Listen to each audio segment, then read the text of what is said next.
Heyo everyone, I'm finally wading into currency and bringing you a complete guide on bronze.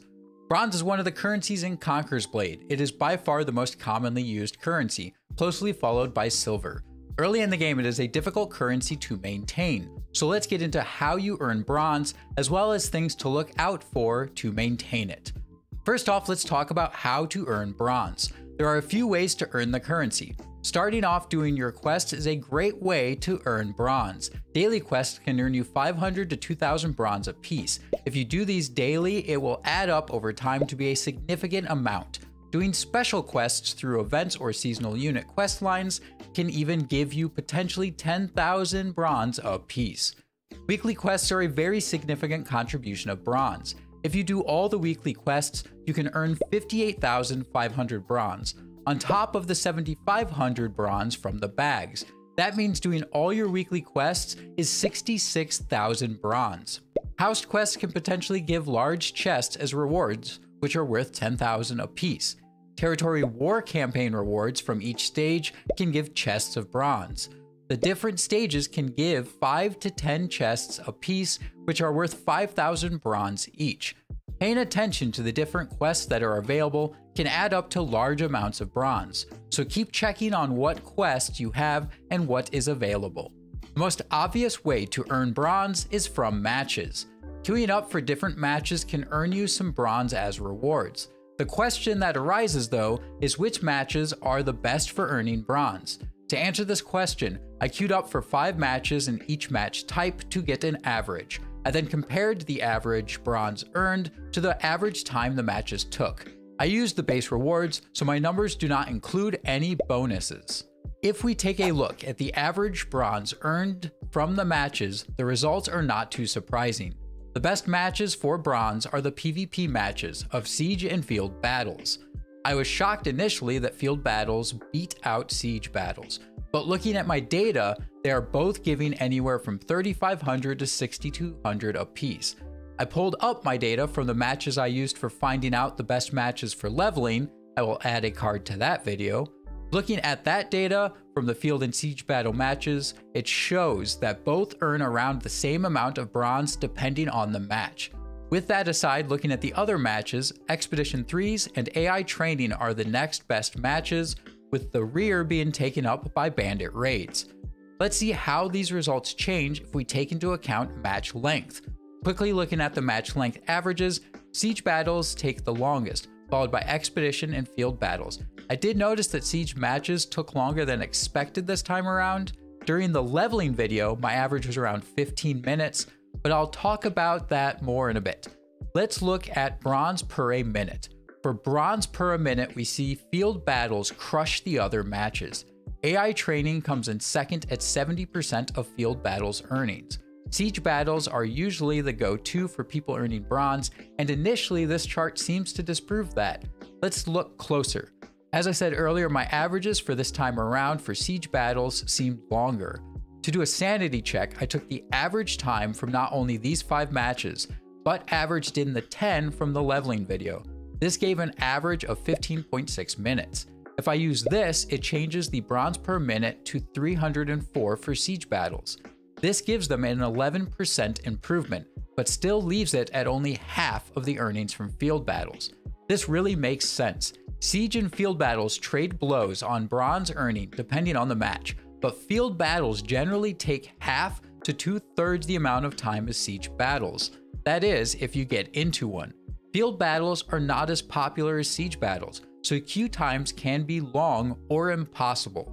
So, for as long as that is the case, Siege truly is the better choice, since the only other competition is AI Training, which most players may not enjoy farming non-stop. Now that we know which matches give the best bronze rewards, let's talk about improving those rewards. Having a premium account is very helpful with improving rewards. It gives a 30% increase to your bronze rewards. This bonus can add up over time quickly, and if you're willing to spend real money, it is very beneficial. With all that aside, I believe we covered earning and improving your returns on bronze. So let's get into how to reduce your bronze expenses. Bronze is used for barracking units, crafting equipment, resource gathering, resupplying units, and more. So let's see where to cut the fat. When you are low on bronze, there are a few ways to postpone your bronze spending. Holding off on crafting new equipment can help. Crafting a piece of equipment costs close to 2,000 bronze. Pretty cheap, but can add up if you go on a crafting spree. You can also hold off on barracking units. If you recently unlocked a new unit, you may want to hold off on putting it in your barracks, especially if the unit doesn't interest you and you simply unlocked it to get to another unit. Putting units in the barracks can get very expensive, especially for heroic and golden era units, so holding off can be very beneficial. If you have some silver though, you can alternatively cut the cost by buying unit kits on the market. Resupplying units is by far where the most bronze will go, especially when you have all the units so you won't be barracking units anymore. I have reached out to try to get more clarification on the mechanics of unit kit losses, so I hope to have a short or regular video on the mechanics and different expenses on resupplying. But for now, let's talk about a few ways to save money when resupplying units. One way is to craft your own unit kits. Crafting your own unit kits simply shifts some of the bronze expense to silver. Some people argue over if this does save money, but I am working on a video to solve that, so subscribe for when that goes live. You can also offset bronze costs to silver by just buying kits on the market, though this can get expensive for silver. Another way is to join a house that gives stipends. House stipends will offset some resupply costs every week, though this is up to house leadership on what they will provide for their members. The last way is to use lower era units. Low era units can have unit kits that only cost as low as around 500 bronze apiece. Taking a golden era cavalry unit can cost you upwards of 10,000 bronze to resupply a unit kit, not to mention the horse as well. Holding back on using golden era units or even reducing heroic era units can go a long way to helping you profit more from your matches. You can profit even more from doing free battles when they are available, since during those matches you don't even take unit kit damage, meaning you don't have to resupply any from those matches. If you are a player that's gathering resources, that can be a large burden on your bronze. With that being said, there are ways to gently reduce that burden.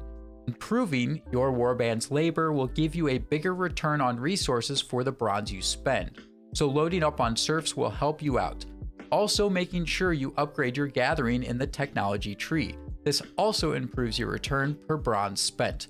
Make sure you also avoid highly taxed resources or use a requisition order on them. Bronze is a currency that players are constantly dealing with. For some, they don't worry as much about it, and others are always fighting to maintain it. If you are one of the latter players, I really hope this video helped you earn bronze so that you can play with the units you want without worrying about resupplying them. If this video helped you out, please hit that subscribe button. This took a long time to get put together. Also subscribe to see the deep dive into if crafting unit kits is worth it when it goes live. If you want to chat, you can do so in a stream on the Unfit Nation channel on Monday, Wednesday, and Fridays at 4:30 p.m. Eastern. With all that aside, till next time, I'll see you on the battlefield.